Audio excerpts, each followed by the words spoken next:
तो MP board के class 12 के विद्यार्थियों, आपका 16 जनवरी के दिन फिजिक्स का एमपी बोर्ड में पेपर है प्री बोर्ड का। उसके लिए मैं आपको 2 प्रश्न पत्र दे रही हूँ। देखिए, ये आपका सेट ए है और ये आपका सेट बी है।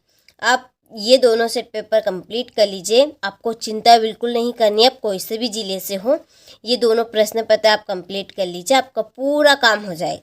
आप पूरे के पूरे नंबर कवर कर सकते हैं इन दोनों प्रश्न पत्र के द्वारा। देखिए, हमारा मेन उद्देश्य आपको वार्षिक परीक्षा की तैयारी करवाना है। उसके लिए हम आपको 4 प्रश्न पत्र दे रहे हैं, विद सॉल्यूशन भी आपको साथ में उनका प्रोवाइड करवाया जा रहा है। उसके लिए हमने आपको डिस्क्रिप्शन में नंबर दे रखे हैं, आप उन नंबर पे कॉल कर सकते हैं और पूरी जानकारी ले सकते हैं। ठीक है, ये प्रश्न पत्र आपके इंग्लिश मीडियम और हिंदी मीडियम दोनों के लिए रहेगा।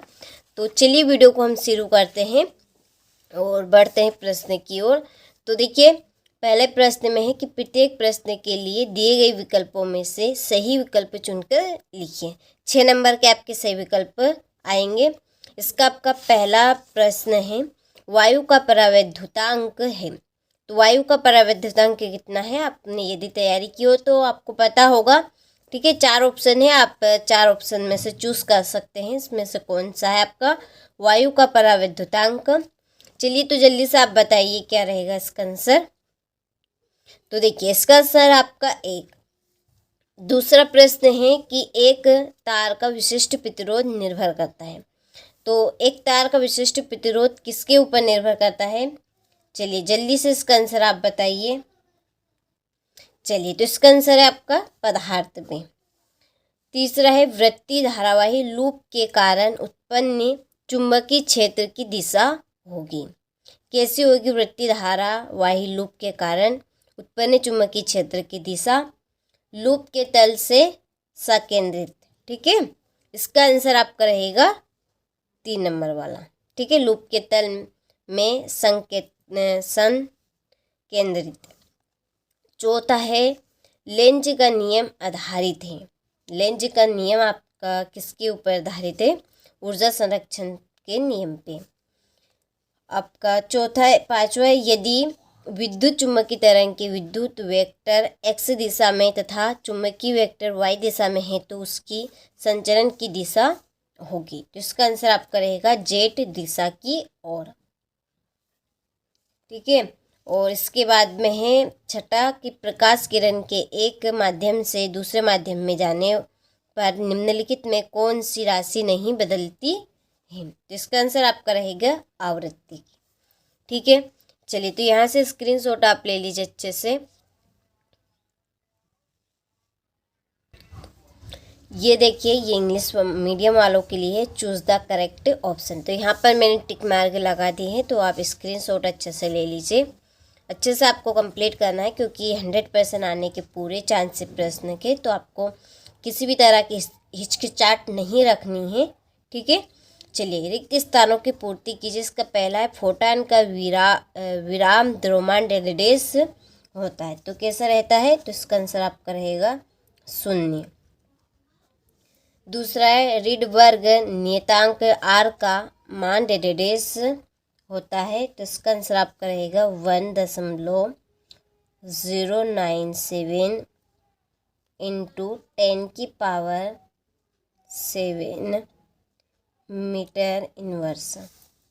चले, तीसरा है, इलेक्ट्रॉन नाभिक के चारों ओर केवल उन कक्षाओं में परिक्रमण करता है जिनके लिए कोणीय संवेग का मान डेडेस का पूर्ण गुणज होता है। तो इसका आंसर आपका रहेगा h/2π। ठीक है, और इसके बाद में है आपका सिलिकॉन परमाणु में 72 कक्षा में डेडेस इलेक्ट्रॉन पाए जाते हैं। तो इसका आंसर आपका रहेगा 4। 3μF के 3 संधारित्र श्रेणीक्रम में संयोजित है तो संयोजन की तुल्य धारिता डेडेस होगी। तो इसका आंसर आपका रहेगा μF।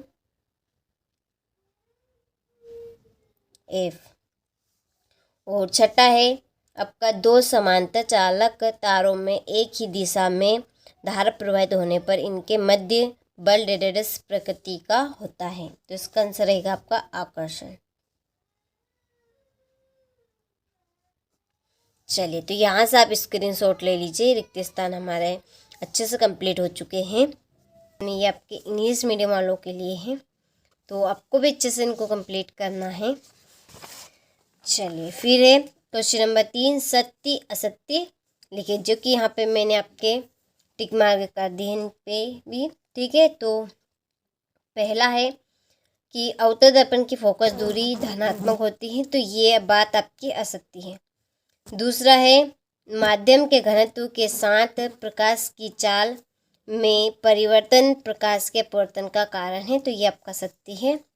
तीसरा, दो स्वतंत्र स्रोतों से प्रकाश का व्यतिकरण संभव है, तो ये आपका सत्य है।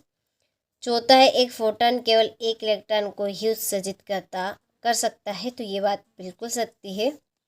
और पांचवा, हाइड्रोजन परमाणु की आयनन ऊर्जा 13.6 इलेक्ट्रॉन होती है, तो ये आपका सत्य है। ठीक है, चलिए यहाँ पर मैंने इंग्लिश मीडियम वालों के भी लगा दिए हैं। ठीक है, जो हमसे फिल नहीं हो पाए हैं वो आप कंप्लीट कर सकते हैं।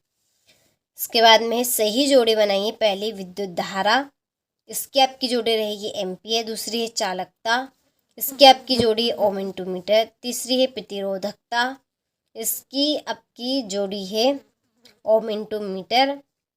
विद्युत वाहक बल, इसकी आपकी जोड़ी है वॉट। चुंबकीय फ्लक्स की जोड़ी है वेबर। और स्वप्रकत्व, इसकी आपकी जोड़ी है हेनरी। ठीक है, चलिए, तो स्क्रीनशॉट आप ले लीजिए यहाँ से। इसके बाद में एक शब्द या एक वाक्य में उत्तर दीजिए। पहला है कि एक पूर्ण चक्र में प्रत्यावर्ती धारा का औसत मान कितना होता है, इसका आंसर आपका रहेगा 0। दूसरा, प्रकाश के व्यतिकरण के लिए किस प्रकार के स्रोतों की आवश्यकता होती है, तो इसका आंसर कला संबंध स्रोतों। तीसरा, किसी परमाणु की स्थायी कक्षा किसे कहते हैं, तो कि जिसमें घूमते हुए इलेक्ट्रॉन ऊर्जा उत्सर्जित नहीं होता है।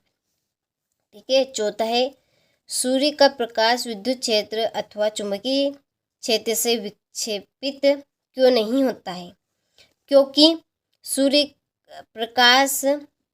का जो प्रकाश है वो फोटॉन से मिलकर बना होता है और फोटॉन में कोई आवेश नहीं होता है। ठीक है, और पांचवा है नीले व लाल प्रकाश में से कौन से रंग का प्रकाश प्रिज्म द्वारा अधिक विचलित होता है, तो इसका आंसर आपका रहेगा नीला। ठीक है, चलिए, तो स्क्रीनशॉट आप ले लीजिए यहाँ से इंग्लिश मीडियम वाले। चलिए, बढ़ते हैं अगले प्रश्न की ओर। देखिए, वार्षिक परीक्षा के लिए हम आपकी काफ़ी अच्छे से तैयारी करवा रहे हैं। उसके लिए आपको हम 6 मॉडल पेपर प्रोवाइड करवा रहे हैं सॉल्यूशन के साथ में। यदि आप लेना चाहते हैं तो हमने आपको डिस्क्रिप्शन में नंबर दे रखे हैं, आप उन नंबर पर कॉल कर सकते हैं। कहाँ पर आपको मॉडल पेपर मिले, कहाँ पर उनकी PDF आपको सॉल्यूशन की मिलेगी, उस सारी जानकारी आपको मिल जाएगी। ठीक है, ये आपका छठा प्रश्न है 2 नंबर का। ये आपका 7वां है, एम्पियर का परिपथी नियम आपको बताना है, 2 नंबर का रहेगा। 8वां, चुंबकीय फ्लक्स क्या है, इसका SI मात्रक आपको लिखना है। ठीक है, 9वां है अवतल दर्पण। उत्तल दर्पण की फोकस दूरी आपको ज्ञात करनी है यदि प्रत्येक की वक्रता त्रिज्या 20 सेंटीमीटर है। ठीक है, काफ़ी इंपॉर्टेंट प्रश्न है, 2 नंबर का आपका रहेगा ये। विस्थापन धारा किसे कहते हैं, और 11वां है डी ब्लागली तरंगे क्या है, डी ब्लागली का तरंग समीकरण लिखिए। PN संधि डायोड क्या है। ठीक है, इसके बाद में किसी विद्युत सेल के आंतरिक प्रतिरोध को परिभाषित कीजिए, इसका मान किन किन कारकों पर निर्भर करता है। 14वां प्रश्न है बायो सेवर्टी नियम लिखिए एवं इसके आधार पर विद्युत धारा के मात्रा को परिभाषित कीजिए। 15वां प्रश्न है व्यतिकरण और विवर्तन में तीन अंतर स्पष्ट कीजिए। बोर मॉडल के अनुसार हाइड्रोजन परमाणु की nवीं कक्षा में इलेक्ट्रॉन के वेग का व्यंजक ज्ञात कीजिए। PN संधि डायोड की कार्यविधि अग्र अभिनति और पश्च अभिनति में आपको समझाना है। लेंस निर्माता सूत्र आपको स्थापित करना है। ठीक है, चलिए, इसके बाद में 19वां गतिक विद्युत वाहक बल किसे कहते हैं, इसके लिए व्यंजक स्थापित कीजिए। ये आपका 20वां विद्युत फ्लक्स संबंधी गास नियम लिखिए एवं इसके आधार पर एक समान रेखीय आवेश वितरण के कारण विद्युत क्षेत्र की तीव्रता ज्ञात कीजिए। ठीक है, 4 नंबर का आपका प्रश्न रहेगा। तो ये